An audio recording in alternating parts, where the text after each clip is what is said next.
Bora lá, pessoal, para a gente continuar, então, a nossa análise do controle da administração pública. A gente viu, né, aquela última classificação entre controle legislativo, judiciário e administrativo. Resta a gente aprofundar um pouco mais no controle administrativo. E aí trazer várias observações, eu quero trazer vários entendimentos jurisprudenciais com vocês aqui, ligados ao controle administrativo.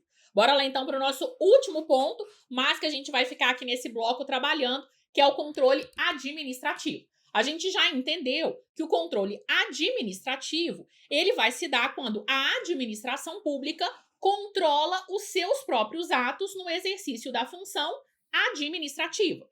Então, a administração controlando os seus próprios atos, exercendo então essa função, que é a função administrativa, quando eu tenho controle dos atos, eu tenho o chamado controle administrativo, como óbvio o próprio nome diz. Mas eu tenho alguns pontos aqui para a gente entender, para a gente esclarecer com relação a esse controle administrativo. Primeira coisa, quando a gente pensa no controle administrativo, é muito comum que a gente pense em exemplos do Poder Executivo. Então, o Poder Executivo controlando seus próprios atos. Por quê? Porque o Poder Executivo ele exerce de forma típica a função administrativa. Então, claro, quando ele, exercendo a sua função típica, que é a função administrativa, ele controla seus próprios atos, controle administrativo. Porém, a gente tem que lembrar que não é só o Poder Executivo que exerce função administrativa. Eu citei isso para vocês no nosso bloco passado. O Poder Judiciário, o Poder Legislativo, eles também exercem de forma atípica a função administrativa. Legislativo, Judiciário, né, os órgãos do Poder Legislativo, os órgãos do Poder Judiciário, também exercem função administrativa em determinadas situações. É uma função atípica, né? Porque cada um deles tem a sua função típica. Mas eles exercem, ainda assim, excepcionalmente, a função administrativa. Então, esse controle administrativo, ele vai se dar quando a administração, num sentido amplo, exercendo a função administrativa, controla seus próprios atos. Ou seja, não é só o Poder Executivo que exerce controle administrativo. Os órgãos administrativos do Judiciário e do Legislativo, quando controlarem os seus próprios atos no exercício da função administrativa, também estão exercendo um controle administrativo.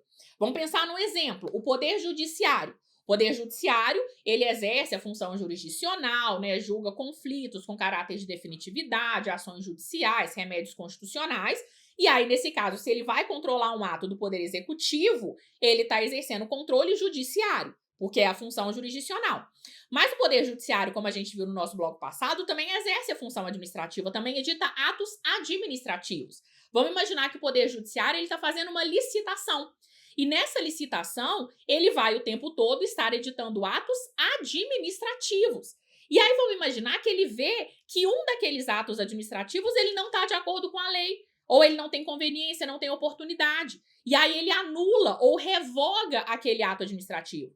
Ele está exercendo a função jurisdicional? Não, ele está exercendo função administrativa. Então, qual que é o controle que ele está exercendo nesse caso? Controle administrativo. Tá? Então, sempre que qualquer dos poderes estiver exercendo a função administrativa e controlar seus próprios atos, eu tenho controle administrativo. É um controle interno. A gente viu essa classificação no nosso bloco passado. Quando o próprio poder está controlando seus próprios atos administrativos, ele vai exercer o controle administrativo. E esse controle administrativo, ele pode ser tanto um controle de legalidade quanto um controle de mérito. No controle administrativo, eu posso ter tanto um controle de legalidade, que pode levar à anulação de um ato. Então, a administração ela pode anular os seus próprios atos, ela deve, né, inclusive, anular os seus próprios atos quando forem atos ilegais, seja um ato administrativo do judiciário, do executivo, do legislativo. Se é um ato administrativo, é ilegal. No próprio controle administrativo, é possível a anulação do seu ato. E também um controle de mérito, que pode levar à revogação daquele ato. Aquele controle de mérito, que o ato é legal, está de acordo com a lei, mas não tem mais conveniência ou oportunidade. Que foi justamente o que a gente viu no finalzinho do nosso bloco passado, quando a gente estava analisando a atuação do Poder Judiciário. O Poder Judiciário não pode revogar atos de outros poderes, porque senão fere o princípio da separação dos poderes. Mas se o Poder Judiciário, no exercício da função administrativa, edita um ato e controla o seu próprio ato e vê que aquele ato não tem mais conveniência ou oportunidade, ele pode revogar o seu próprio ato? Pode, porque aí eu não estou falando de controle jurisdicional ou controle judiciário, eu estou falando do controle administrativo. Tá certo? Esse controle administrativo, que é a possibilidade, né, de controlar os seus próprios atos e que pode levar tanto à anulação quanto à revogação, aparece pra gente lá no artigo 53 da Lei 9784 de 99.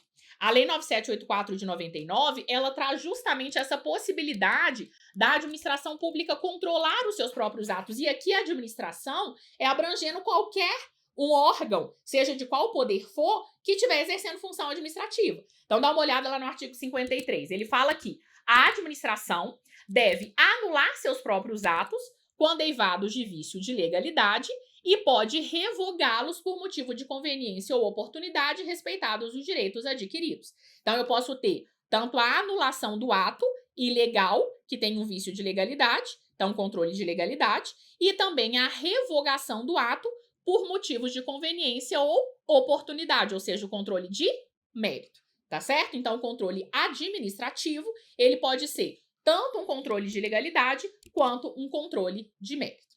Com relação ao controle administrativo, como eu disse, tem alguns pontos que eu queria aprofundar com vocês. Primeira coisa que eu acho que é importante a gente deixar claro, e isso está ligado a outros assuntos do direito administrativo, é a gente não confundir a chamada tutela com a autotutela. Quando a gente fala desse controle administrativo, desse controle interno, desse autocontrole em que a administração está controlando os seus próprios atos, nós temos o exercício da chamada autotutela, que é inclusive um princípio, né? Um princípio aplicado à administração, que é o princípio da autotutela. A autotutela é aquele controle interno, é esse controle administrativo, é esse controle que é exercido dentro de uma determinada entidade, né? Então, a própria administração pública controlando os seus próprios atos.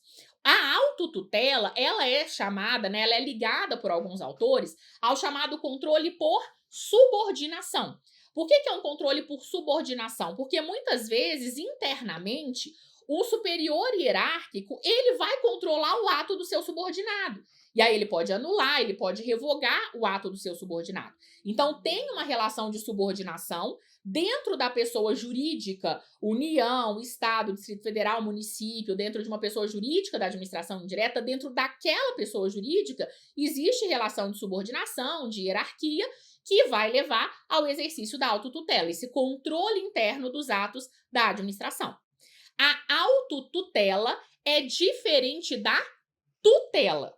A tutela é a relação que vai existir entre a administração pública direta e a administração indireta. Esse controle, ele não é um controle por subordinação. Por quê? Porque entre pessoas jurídicas diferentes não existe hierarquia, não existe subordinação. Quando a gente pensa em uma entidade da administração direta, por exemplo, a União, que cria uma autarquia, que é uma entidade da administração indireta, eu tenho duas pessoas jurídicas diferentes. E entre essas duas pessoas jurídicas não existe subordinação, não existe hierarquia, ou seja, não existe autotutela. Não tem como eu falar na União controlando um ato da autarquia e que isso seria chamado de autotutela, porque a autotutela é eu controlando meus próprios atos internamente. Então, essa relação que existe entre a administração direta e indireta, que são pessoas jurídicas diferentes, que não têm uma relação de hierarquia e subordinação, não vai ser chamada de autotutela. Ela vai ser chamada de tutela, tá certo? Então, não confunda a autotutela, que está ligada a essa ideia do controle interno, com a tutela, que é essa relação entre duas pessoas jurídicas diferentes, ok? Entendido isso, um outro ponto que eu acho que é importante a gente analisar é uma jurisprudência, né, ou trazer entendimentos jurisprudenciais com relação ao processo administrativo. Por quê? Porque é através do processo administrativo que eu tenho o controle dos atos pela própria administração. Então, se a administração pública ela vai controlar os seus próprios atos, ela, na grande maioria das vezes, ela pode, claro, né, exercer um controle ali por subordinação, mas na maioria das vezes ela vai instaurar um processo administrativo, seja um processo administrativo disciplinar, para controlar esses atos. E aí a gente tem diversas decisões e súmulas e entendimentos jurisprudenciais com relação ao processo administrativo. E aí eu queria destacar com vocês alguns desses entendimentos, porque eles costumam bastante ser cobrados em prova, o FGV gosta bastante dessas situações. Então vamos analisar aqui jurisprudência acerca do processo administrativo. Primeira súmula que eu queria destacar com vocês, que é a súmula 611, que é a súmula 611, vamos voltar lá nela, que é a súmula 611 do STJ, é uma súmula em que o STJ ele foi analisar a possibilidade ou não da instauração de um processo administrativo disciplinar em virtude de denúncia anônima. Por que o STJ ele teve que se manifestar com relação a isso? Porque, normalmente, quando a gente tem a instauração de um PAD, né, de um processo administrativo disciplinar, em que a administração vai controlar ato, né, ali do seu agente público, né, do seu servidor, ver se o servidor ele cometeu ou não alguma infração administrativa, normalmente, a instauração do PAD, ela se dá em virtude de uma informação que a administração pública recebe e, normalmente, essa informação ela é identificada, eu tenho quem é que trouxe aquela informação. A denúncia anônima, ela é a exceção para a gente aqui. A gente tem que analisar se é possível ou não a administração pública instaurar um processo administrativo disciplinar em virtude de denúncia anônima. E aí o STJ, analisando essa situação, ele entendeu que, desde que devidamente motivada e com amparo em investigação ou sindicância, é permitida a instauração de processo administrativo disciplinar com base em denúncia anônima, em face do poder-dever de autotutela imposto à administração. O que seria o poder-dever de autotutela? A gente acabou de falar de autotutela, que é a administração controlando os seus próprios atos. E essa autotutela, ela não é simplesmente um poder, ela é também um dever da administração. A administração, ela pode e deve controlar seus próprios atos. Então, se ela toma conhecimento, ainda que por denúncia anônima, do cometimento de uma infração disciplinar por um servidor público, ela tem um poder-dever de apurar se aquilo de fato aconteceu ou não. Então, vai ser possível, sim, a instauração do PAD em virtude de denúncia anônima, desde que, e aí a gente tem dois requisitos aqui na súmula, que é desde que devidamente motivada. Então, a administração ela tem que trazer o motivo dessa instauração, né? Então, falar que mesmo que por denúncia anônima ela tem um motivo de instaurar aquele PAD, e desde que com amparo em investigação ou sindicância. Quando a administração recebe uma denúncia anônima, ela tem que buscar o mínimo ali de indícios de que aquela infração ela de fato aconteceu. E aí, tendo a motivação e estendo amparo numa investigação ou sindicância, é possível sim a instauração do PAD com base em denúncia anônima por causa do poder-dever de autotutela que a administração pública tem. Tá certo? Então, primeira súmula aqui do STJ que eu queria destacar com vocês. Outra súmula do STJ que também é importante para a gente é a súmula 641, que vai tratar da portaria de instauração do PAD. O que é a portaria de instauração do PAD? Antes da gente lá ver a súmula. A portaria de instauração do PAD é o primeiro ato que inicia um processo administrativo disciplinar. Então, a partir do momento que a administração, né, a autoridade ali dentro daquele órgão, ela percebe, recebe informações, ou denúncia anônima, enfim, indícios de que uma infração disciplinar ela foi cometida, ele vai instaurar um PAD, um processo administrativo disciplinar, e o primeiro ato, né, que inicia o PAD é essa portaria de instauração. E aí o STJ ele foi analisar se nessa portaria de instauração, se nesse ato, né, que inicia o processo administrativo disciplinar, era necessário a exposição detalhada dos fatos que seriam apurados ali.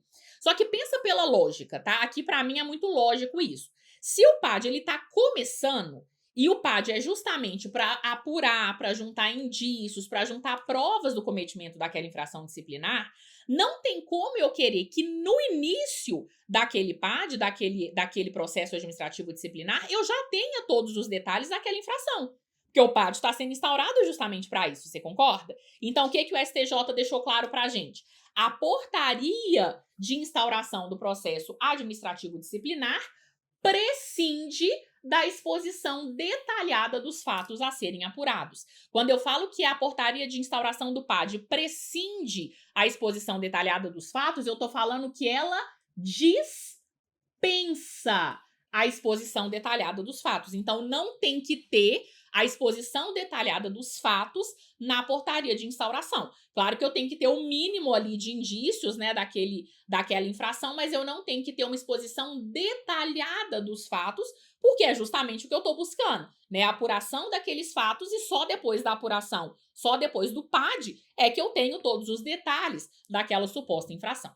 Tá certo? Cuidado, súmula 641 do STJ. Outra súmula também com relação ao processo administrativo disciplinar, também do STJ, é a súmula 592, em que o STJ ele foi analisar o excesso de prazo para conclusão do processo administrativo disciplinar. Normalmente, os estatutos dos servidores públicos, né, que tratam do PAD, do processo administrativo disciplinar, eles estabelecem qual é o prazo de conclusão para o PAD. Né? Então, eu tenho uma previsão do prazo específico para que aquele processo administrativo disciplinar ele seja concluído. Só que muitas vezes esse prazo é descumprido. Muitas vezes a administração ela não consegue concluir aquele processo administrativo disciplinar dentro da previsão da lei, dentro daquele prazo previsto em lei. E aí o que o STJ foi analisar é se o excesso nesse prazo para conclusão, né, o descumprimento desse prazo previsto em lei para concluir o processo administrativo disciplinar, ele levaria ou não à nulidade daquele PAD. Então, o simples fato de extrapolar o prazo para conclusão, ele faz ou não com que o PAD ele seja anulado. E aí o que o STJ entendeu? O STJ entendeu que o excesso de prazo para a conclusão do processo administrativo disciplinar só causa nulidade se houver demonstração de prejuízo à defesa. Então, não necessariamente extrapolar o prazo para a conclusão do PAD vai causar a sua nulidade. Só vai haver a nulidade daquele processo administrativo disciplinar se esse excesso de prazo para a conclusão causar prejuízo à defesa. E tem que ter uma demonstração desse prejuízo à defesa. Ok? Ainda com relação ao PAD, ainda com relação, né, a esse prazo para o processo administrativo disciplinar, a gente tem agora uma decisão do STJ, aqui nesse caso não é uma súmula, é uma decisão do STJ, que está lá no informativo 775, com relação à prorrogação do processo administrativo disciplinar. O STJ ele foi analisar se a prorrogação do processo administrativo disciplinar ensejaria a sua nulidade. E aí, o mesmo raciocínio que a gente fez anteriormente com relação ao prazo de conclusão. O STJ ele deixou claro que a prorrogação do processo administrativo disciplinar, por si, não pode ser reconhecida como causa apta a ensejar nulidade, porque não demonstrado prejuízo consequente dessa prorrogação. Então, prorrogar o prazo de conclusão do processo administrativo disciplinar também não vai levar por si só a sua nulidade. Por quê? Porque o excesso de prazo, a gente viu na súmula anterior, só leva à nulidade se comprovar o prejuízo à defesa. Ok? Ainda com relação a processo administrativo disciplinar, aqui caminhando muito junto, né, indo um pouquinho lá no tema agentes públicos, mas eu achei que era interessante trazer aqui para vocês, é uma decisão também do STJ, tá lá no informativo 666, com relação a uma penalidade prevista em lei, que é a chamada cassação de aposentadoria. A cassação de aposentadoria é uma previsão que vai aparecer em todos os estatutos de servidores públicos como uma das sanções que podem ser aplicadas ao servidor público. A cassação de aposentadoria, ela normalmente é aplicada quando o servidor ele já está aposentado, mas quando ele estava em atividade, ele cometeu alguma infração que levaria a penalidade de demissão. Só que como não dá mais para demitir, porque ele já está aposentado, a gente tem essa aplicação da penalidade de cassação de aposentadoria.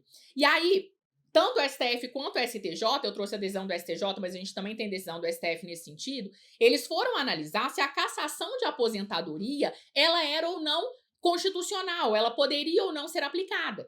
Porque o servidor, ele ficou pagando, né, lá a aposentadoria dele, né, a previdência dele o tempo todo, se aposentou, depois ele recebe uma penalidade de cassação de aposentadoria e ele perde a sua aposentadoria. Mas o entendimento é que a cassação de aposentadoria, ela é compatível com a Constituição Federal. Então, não tem dúvida, tá? Apesar de já ter tido essa dúvida, hoje não temos mais. A cassação de aposentadoria é compatível com a Constituição Federal. E aí o STJ traz, né, essa compatibilidade a despeito do caráter contributivo conferido àquele especialmente. Porque nada impede que, na seara própria, haja o acertamento de contas entre a administração e o servidor aposentado punido. Então, ele vai perder a aposentadoria dele, depois ele acerta, né, em outra seara, em outro processo, essa questão do que ele contribuiu para a Previdência. Mas o que importa é, a cassação de aposentadoria é uma sanção constitucional. Ela pode ser aplicada, ela está prevista na maioria dos estatutos de servidores públicos e ela é constitucional. Continuando, gente, outra decisão do STJ também, essa aqui para mim extremamente importante, a gente tem que tomar cuidado com ela porque foi uma mudança de entendimento do STJ, é com relação ao prazo prescricional. Por quê? Normalmente os estatutos de servidores públicos, eles trazem os prazos de prescrição para o processo administrativo disciplinar. Então, o processo administrativo disciplinar, ele tem previsto lá nos estatutos, aqui nessa decisão do STJ está citando a Lei 8.112, que é o Estatuto dos Servidores Públicos Federais, mas o entendimento que eu vou aplicar para todos os demais estatutos, a gente tem prazos de prescrição para o PAD, previstos, né, nesses estatutos de servidores. Só que, normalmente, esses estatutos de servidores, e inclusive a Lei 8.112, trazem a previsão de que, se a infração disciplinar que foi cometida pelo servidor, ela também é crime, deve ser aplicado não o prazo de prescrição lá da lei, do Estatuto do Servidor, e sim o prazo de prescrição da lei penal. Então, o processo administrativo disciplinar tem prazos de prescrição previstos nos estatutos, mas se a infração disciplinar ela também é crime, eu não aplico esse prazo de prescrição para o PAD, eu vou aplicar para o processo administrativo disciplinar o prazo de prescrição da lei penal. Só que o STJ, durante muito tempo, ele entendia que só se aplicaria o prazo de prescrição da lei penal se na esfera penal aquela infração ela estivesse sendo apurada. Então, tinha que ter iniciado um inquérito, tinha que ter iniciado uma ação penal para eu poder aplicar o prazo de prescrição da lei penal no PAD. Mas o STJ mudou o seu entendimento, essa mudança de entendimento aparece para a gente no informativo 651 do STJ, e o STJ agora entende que não é necessário que tenha se iniciado a apuração na esfera penal para aplicar o prazo de prescrição da lei penal. Se a infração disciplinar também é crime, mesmo que não tenha iniciado a apuração na esfera penal, eu aplico o prazo de prescrição da lei penal para o processo administrativo disciplinar. Tá? Eu trouxe aqui, inclusive, um texto maior, porque como é uma mudança de entendimento, eu acho que é extremamente importante a gente entender. Então, o que o STJ deixou claro? O prazo prescricional previsto na lei penal se aplica às infrações disciplinares também capituladas como crime, independentemente da apuração criminal da conduta do servidor. Para se aplicar a regra do parágrafo 2º do artigo 142 da 8.112, né, como eu disse, aqui está falando da 8.112, mas a gente vai aplicar esse entendimento para qualquer estatuto, não se exige que o fato esteja sendo apurado na esfera penal. Não se exige que tenha havido oferecimento de denúncia ou instauração de inquérito policial. Se a infração disciplinar praticada for, em tese, também crime, deve ser aplicado o prazo prescricional previsto na legislação penal, independentemente de qualquer outra exigência. Então, não tem que ter se iniciado a apuração na esfera penal para que eu aplique esse prazo prescricional da lei penal. Tá certo? Caminhando para o final, gente, outra súmula também importante, súmula 591 do STJ, que trata da prova emprestada. Então, o STJ ele foi analisar se seria possível usar no processo administrativo disciplinar uma prova que foi produzida em outro lugar, que foi produzida no inquérito policial, por exemplo.